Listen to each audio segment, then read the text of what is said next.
Okay, howdy. My name's Tom Hairgrove. I'm an extension veterinarian with AgriLife Extension here in College Station. Today we're going to talk a little bit about herd health and the herd health program. Okay, so a little bit about my background is I did practice several years in a mixed practice, kind of concentrating on beef cattle. Been down at College Station about 8 years in my present position. Part of my appointments with the diagnostic lab. So do spend a lot of time working with diseases that affect reproduction and stuff like that. So anyway, let's get rolling with the rest of it. Good herd health program. So constantly in extension we get people asking us for canned herd health programs. In other words, you can give me a vaccination program that will fit one size fits all. And that's a big issue. So no, a herd health program's got to be tailored, or should be tailored, for your operation to be most efficient. So first of all, herd health program just centers on your risk and what risk you're willing to take. So first of all, in planning a program, what's your objectives? In other words, do you just have a few cows for a hobby?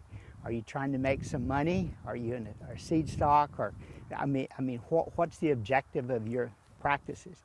Then the next is how about facilities? I mean, we can talk all day about, yeah, we need to booster and we need to do this and we need to bring the cows up for this and that, but if we don't have the facilities, then it's kind of mute. We can design all kinds of programs, and if you can't follow through, they're kind of worthless. What's reasonable? And again, that gets back to the first two issues we talked about. What's reasonable for your operation? What are you willing to do? And then what's the risk factors? What risk factors do you have? Do you have a little closed herd? You don't have any neighbors? Do you live is your next door neighbor, the guy that lives next to you, is he a cow trader? Does he always have cows coming in and out? In other words, those are going to be a lot of things that have to do with the risk to your herd. How about wildlife? Do you have a lot of feral swine coming through your property? That could present a different risk. How about deer? Potentially some risk there. So again, wildlife and that's just one of the risks.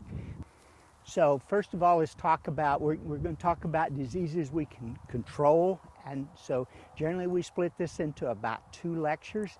Most of the diseases I'm going to talk about affect reproduction, because we're talking about a herd health program for the cow herd. Now, if I had a stocker operation, my herd health program would be a little bit different and tailored, or again, if I was feeding cattle, it'd be totally different. So first of all, let's kind of talk about the diseases. What diseases are important? So every year at short course, or not every year, about every other year, I do a little survey of producers to, what diseases are important to you. So basically what they tell me is blackleg. In other words, about 45% of producers see blackleg as being a big threat to the health of their herd. About 40%, and we'll kind of go down in order, about 40% consider lepto a big issue with, a threat to their herd. About 35% consider BVD, about 30% trichomoniasis, about 20% brucellosis, and then only about 11%, and that's the final one, with anaplasmosis. What's interesting is these diseases, over the last 40, 50 years, they come and go. In 1972, for instance, anaplasmosis was considered by producers to be the number 2 most important disease threat, and that was nationwide. Now most producers that you taught, or let's put it this way, 2 years ago, most producers that you visited with about anaplasmosis would say, well, that's an old disease. We don't have that disease anymore. Okay, so what's happened after the drought? We've had a lot of cattle moving in and out, and so anaplasmosis is coming back to be a big threat. And if you're reading any, Drover's Beef Today, stuff like that, about every week it seems like that there's an article about anaplasmosis, and it's getting a lot of chatter lately. So again, we're going to talk a little bit about those diseases as we go through and how to control them. The next question we're going to talk about disease processes and how to control those herd health programs. I guess the question is, do you as a producer need to understand anything about the disease to manage that disease? And I've heard people say, no, really, you just need to know about, where to buy your vaccine, when to give the vaccine. Well, I would argue that yes, if you want to efficiently manage that disease, you don't have to know all the ins and outs about it, but you need to kind of have a basic understanding of that disease to know how to control it. So again, I get back to an extension. I can kind of give you some broad concepts. You need to sit down with somebody local, your local county agent, your local veterinarian. Sit down, discuss your problems with them. They're familiar with the problems in your area, and then they can help you tailor a program. So again, both of those people are very, very important in a herd health program. That's the local veterinarian and again, the local county extension agent. So next slide and this is a spa analysis. Stan Beaver's up at Vernon, keeps does spa analysis for herds all over the state. Now most of his data is concentrated up in the rolling plains in Oklahoma, but the reason I put this up here is, in this little slide, is when we talk about, okay, what's the average conception rate in herds? And these are herds that have been evaluated. It's about 90%, up and down, you know, give or take a percentage every year, but it'll usually be around 90%. That's 90% of the cows conceived, but how many of those cows wean a calf? And it's going to get down closer to 82, 83%, sometimes up to 85, sometimes down to 80. But the point is we're losing about 7 to 8% of those calves from conception to weaning. So again, how important is the disease process in this? And probably pretty important. A lot of reproductive diseases are extremely hard to diagnose because you don't see any clinical signs with the cow. All you see is open cows or cows that don't wean calves. Okay, so this is the beginning of success. Here's some cows and some recently weaned calves, recently born calves, I'm sorry. And calves look pretty good. Cows look pretty good. Again, now next is failure, and that's certainly what we're trying to avoid, okay?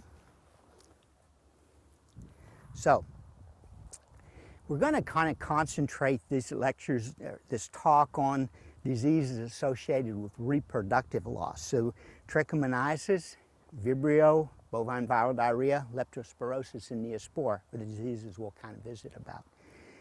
Trichomoniasis has got a lot of noise in the last few years. 2009, this disease became regulated in Texas. There's about 29 states that currently regulate this disease.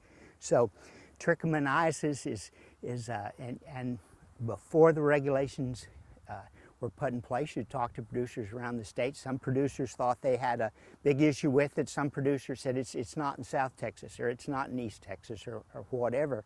But once that we begin to do a lot of testing, it's pretty much widespread all over the state. So trichomoniasis is I would say, is kind of an emerging disease. It's probably been here for years, but we're starting to recognize it more, and it's kind of considered emerging disease. Vibrio, and Vibrio or Campylobacter now, it's been renamed, but most producers refer to it as Vibrio. That is a bacteria, and the difference between trichomoniasis and Vibrio is one's caused by bacteria, Vibrio, the other's caused by protozoa trichomoniasis. Clinically, they look the same. So basically, clinically, all you're going to see is a bunch of cows that don't wean calves. Bovine viral diarrhea, and again, we'll spend a fair bit of time talking about that. Very complex disease. It can cause immunosuppression. It can cause bovine respiratory disease, are one of the important parts in the bovine respiratory disease complex. But probably where it costs the cattle industry more money is in the cow-calf sector, and that's because of reproductive loss. Unfortunately, again, you don't see a lot of sick cows or anything. You just see a lot of open cows, or cows that don't deliver calves. Leptospirosis. Leptospirosis is a very interesting disease. Leptospirosis can almost be treated like two diseases. So you have leptohargibovus. There's been a lot of stuff in the press about that in the last 10 years, a lot of competition with different pharmaceutical companies. Is our product better than the other companies, whatever. Leptospirosis, leptohargibovus, is what's termed a maintenance organism. In other words, cattle, that's normally in cattle. They don't show signs of illness, they're not sick, they just have a lot of reproductive wastage, and usually it's early reproductive loss. So again, all you see is cows that you think, and it's going to hit your heifers the hardest. So you'd expect, you know, I think I've got all these heifers bred, and then lo and behold, at the end that you have, and you can lose like 10 to 20% of your calf crop and really not know what happened.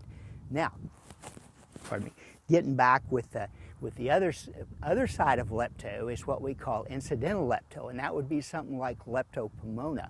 Leptopomona, the maintenance host for leptopomona would be swine, feral swine, the skunk. So again, they don't get sick, but they carry the disease. But if cattle get that disease, then a lot of times, yes, they will abort. They'll have some other issues, but even grown cows will be visibly sick. They'll be anemic, they'll be jaundiced. So again, lepto is we kind of want to group it as a disease, but it's kind of really when you're trying to manage it, vaccinate for it, control it, you need to almost treat lepto like two different diseases. The maintenance side, and again, that's Hairgrove. That's the one that we want to make sure we have a good vaccination program for. There's not much we're going to do about controlling that. If it's in our cows, it's in our cows. We vaccinate and try to control it that way. Now with Pomona, again, there might be some biosecurity measures we can take, you know, against, like I say, it's principally carried by wild hogs, skunks, stuff like that. So there are some management practices there. Okay.